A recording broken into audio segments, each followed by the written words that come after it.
Yeah, let's do it. Here. So let me tell you this first, okay? I'll help you with this. When the players, so college kids, the players, the guy's named Jerome Pierce, one of the best players at Notre Dame College. My name is Tim Koenig, but it's spelled Koenig. It's German. So Pete, his nickname is Pete. He said, is it Koenig? Is it Koenig? Like, what are you talking about? He said, forget it. I'm not calling you that. I'm calling you TK. So that's how the nickname started. Okay? Okay. All right. Okay, so first off, congratulations. Obviously a great game. But what was your game plan going into this to stop West Liberty because they're so high scoring, so much like pressure and just intensity? We wanted to limit their runouts. We wanted to limit things in transition. We wanted to rebound the basketball. We wanted to only give them one shot. You want to beat them up, beat them on the glass.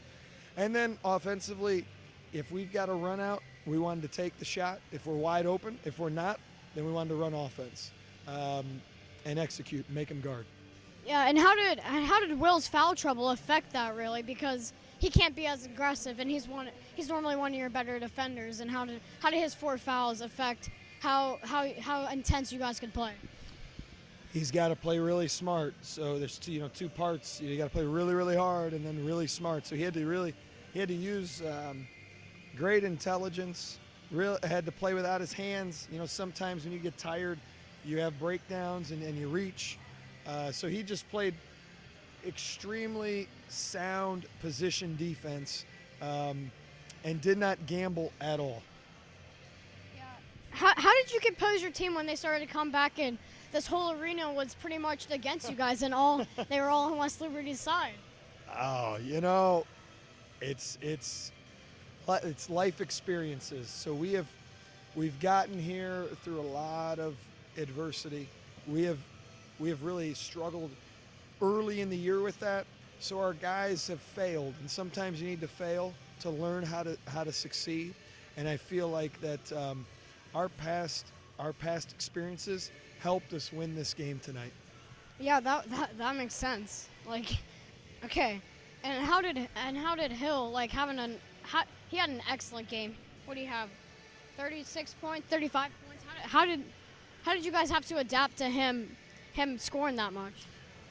Well, it was nothing we did. He did anything he wanted. He shot it. He drove it. Yael was unbelievable today. Even when he's near the where a volleyball line would be on the court, he banked it in. I mean, he was amazing. We're just glad he only shot the ball. What was it? Thank God he only shot the ball 16 times. If he'd have shot it more, who knows? He made everything. Yeah. How did that momentum going into the half affect how you guys played the next half? Because you guys had that big time shot going into the half. How did that really affect how you guys that momentum? How did that carry on? It's any time you can finish a half, finish the half the right way, and push the lead out. It's so helpful. But we wanted to really lock in and play possession at a time. That was our focus. But of course, guys are high-fiving, chest bumping, Lorenz going into half. How did Meininger's foul trouble also affect your game plan? Because it looked like you guys started attacking him a little more after he picked up that 4th foul. Well, especially when Lorenz had to go out, we normally have play through Lorenz and Will as decision makers.